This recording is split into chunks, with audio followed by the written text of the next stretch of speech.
Hey, folks. Welcome to the Taking the Lid Off podcast from my secret, undisclosed location. So, I'm coming to you today. I'm a little tired. I'm having myself a little calm down juice. Um, I had my first helicopter flight lesson today, but more about that here in a second. So, we talk a lot about transition on this podcast, and I've been extremely busy with my transition lately. That's why I haven't had any episodes coming out, and I'm hoping to get it kickstarted back.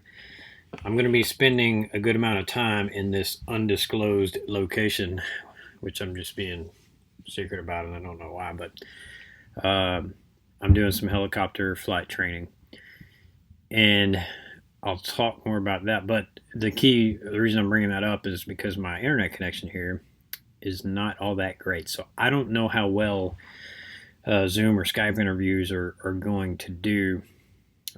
So knowing that, I may have to just do some of these just me, or wait till I'm home and do them. Good. So my transition story. So I'd like to get into you with that a little bit, and I'm doing this mostly unscripted, so hopefully this goes well. So retired in 2017, right? Left. It was about August when I signed out on terminal leave. For those of you who know, when you're going to retire from the military, you can get what they call terminal leave, which is basically you're taking up the rest of your vacation time, and you can leave a couple months or so early from your retirement date. So, like my retirement date was November 1st, 2017, but I actually left in August. I was just still getting paid until November 2017. So, I'm from Northwest Tennessee, and it's a good place. It was a great place to grow up. Love my family, love the people back there. But there wasn't just a whole lot there in the way of jobs for me. And maybe I could find a good job or so, but what if that job went away, didn't suit me, whatever? Where's the next job? So we looked at the Nashville area, we looked at the Knoxville area, my wife and I. And the Nashville area was growing too big. It's expensive, cost of living is high there.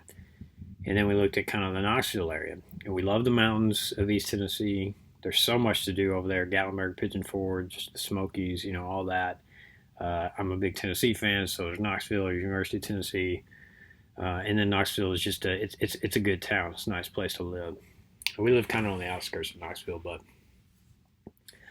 so we decided to move there. And I also knew I kind of took a leap of faith. As a Christian, walk by faith, not by sight, but I took a leap of faith, and I knew that you had these nuclear facilities out there at Oak Ridge, Tennessee, and I thought surely for somebody with my skill set, there is work out there. Training these guys is something, and I always enjoyed instructing and training.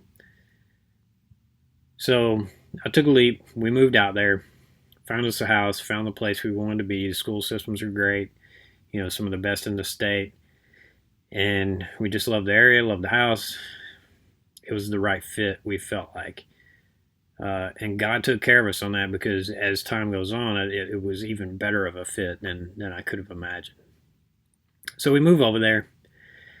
Of course, I start looking for jobs, start trying to figure out what the deal is with the plants out there and the guards. And, can I do some training there? And that was slow developing.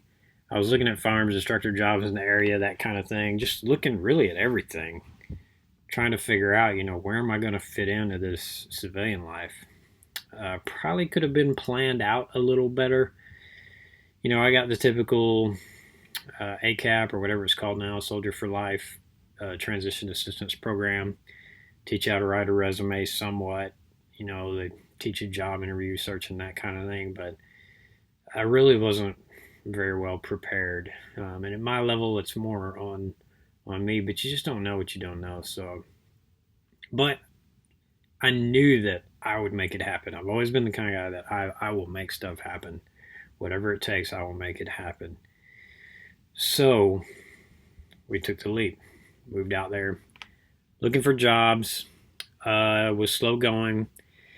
There was a local, and I just won't say the company's name, but there was a chain company that was opening up a shooting range, indoor shooting range, and gun shop locally, and they were looking for firearms instructors. So I took I took that. I did an interview, got that job. That lasted maybe 2 months. It just wasn't a good fit. The gun store kind of deal was not good for me. Those of you that have been in that realm, I'm sure will understand. I wanted to be a firearms instructor. That's what I wanted to do. I wasn't getting to do much of that. I was having to work in the store more than I wanted to. I did not want to be a salesman there. I wanted to teach people, and then not only that, but their firearms instruction courses, because it was a chain, was dictated by the headquarters that was somewhere up north. And I'll just be quite honest, since I'm not saying the name of the place anyway, you can probably figure it out if you're around Knoxville or no. But their courses were garbage. They were hot garbage. I mean, they were terrible. I looked at them. I took one look at them once I finally got them after working there for like a month, and I redid. There was one course that was particularly bad, and I redid it, completely redid it on my own time. Took it to the guy who was the manager. Yeah, okay, I'll take a look at it. Never really looked at it. Finally had a heart to heart. Was like, we don't really care about training, right? No. As far as that, and then the work I did. Basically with the class, it was like, okay, well, if all the other instructors at the other locations are complaining, then they'll take a look and yada yada. I was like, okay, if nobody's complaining about this training the way it's set up, then nobody knows what they're doing, because there was. I'll just leave it at that. Some of the courses were particularly bad. I would not. I really could not, other than some private one-on-one training with instructors at this particular place. If anyone wants to talk to me about it offline, I'll talk to you about it offline. But I could not recommend the majority of the training at this facility. But anyway, I digress. So about 2 months in, I was like, look, this just ain't gonna work. I mean, I was working for pennies anyway. It was not very good pay. It was part time. It was kind of a joke. So I go back on the job hunt, and I get, I compete in the tactical games, and then not long after that, I get the opportunity to work part time training some nuclear security folks there in the area, or helping train, I should say, some folks in the area, and really as an adjunct type instructor. And I really didn't even get to do that job by the time they sent me to their Department of Energy instructor course. And through the Department of Energy instructor course, which the instructors for that were great, they had sat me down with some other people, and then I ended up through that interaction applying for and subsequently getting a job training security guards. And I won't get into that again. If people want to talk offline about it, depending on who you are, I will talk to you about it. But I will just say that was not a good fit. And if you know anything about me from listening to this, or if you know me,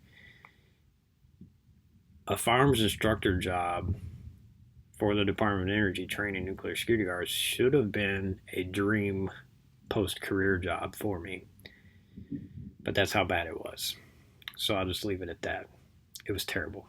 I don't want to say it was terrible. There were some good aspects of it, but for me, it was just, again, it was not a good fit at all.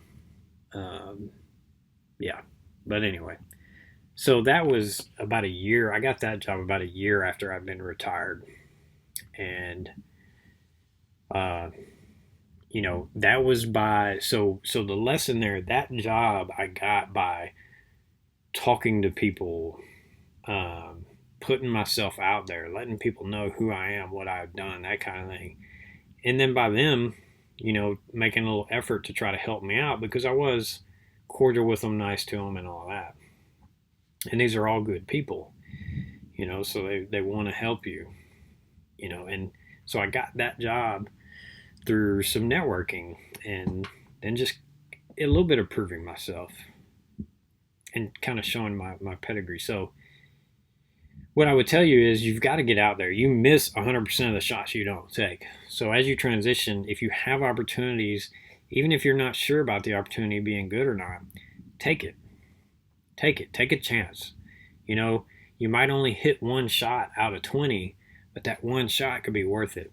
All right. And in my case, it didn't work out. But you know what? It was a good experience. It was a good opportunity.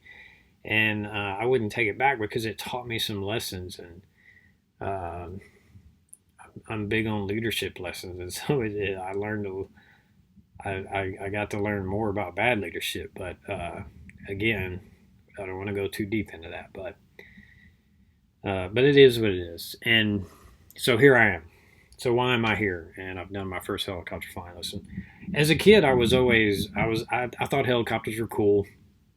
Um, I had posters of the Apache on my wall. I think I wrote book reports about the Apache. I'd had big dreams about this, and for whatever reason, while I was in the military, I just did not. I did not ever transition over to the warrant program and go do flight.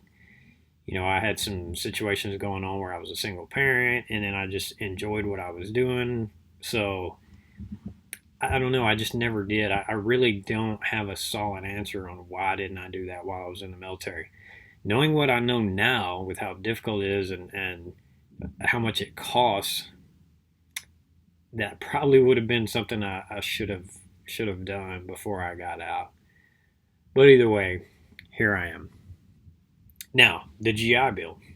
So why am I spending some time away from home to get this done? So the GI Bill. So the history of this is that the GI Bill started. They decided, okay, the GI Bill will pay for flight training.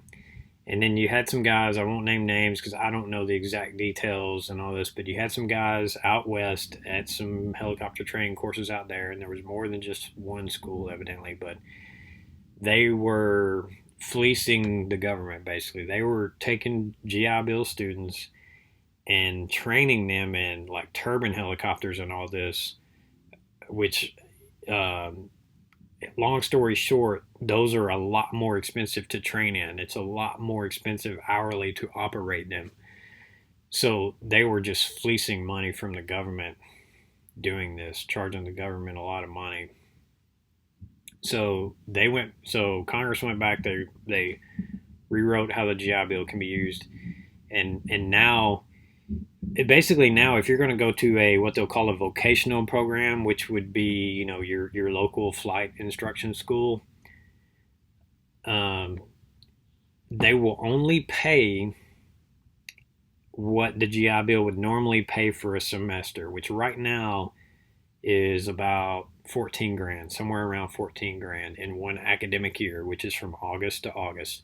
So if you're doing your flight training, and to do the flight training, depending on what level you go to, it can take less than a year or around a year. And that could be, you get it all done in that 1 year. Well, they'll only pay 14 grand. So you're only going to get 14 grand of your flight training paid for. And helicopters are very expensive. So by the way, helicopter, if you're going to go to CFII, which is a certified flight instrument instructor, so like private pilot, commercial pilot, instrument instructor, if you're going to go all the way to that level, you could be spending 70, 80, 90 grand. So 14 grand is just a little chip out of that. And oh, by the way, the GI Bill will not kick in for those programs until you have your private pilot's license. So you have to have your private pilot's license first, and they will only kick in to help you get start once you are looking to get commercial. So I'm told 15 to 20 grand, I think, to get your private pilot's license is typically it. So you've got to kick in at least that much. And then student loans and that kind of thing for helicopter training are I'm just not smart on that. From what I could see, they're kind of hard to come by. But you're going to be kicking out a whole ton of money to get this done. So And oh, by the way, you think, well, I can get the 14 grand, but then I'll get my BAH, because when you're going full time on the GI Bill or even online, you get BAH payments monthly, right? E5 with dependence rate. Wrong.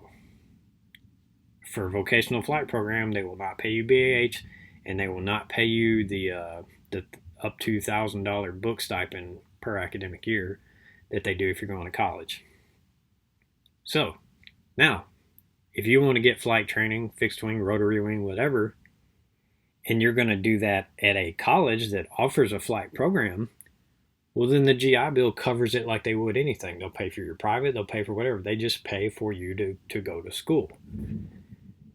So it's like they don't want you to use vocational programs if you're going to use the GI Bill, which means there are few and far between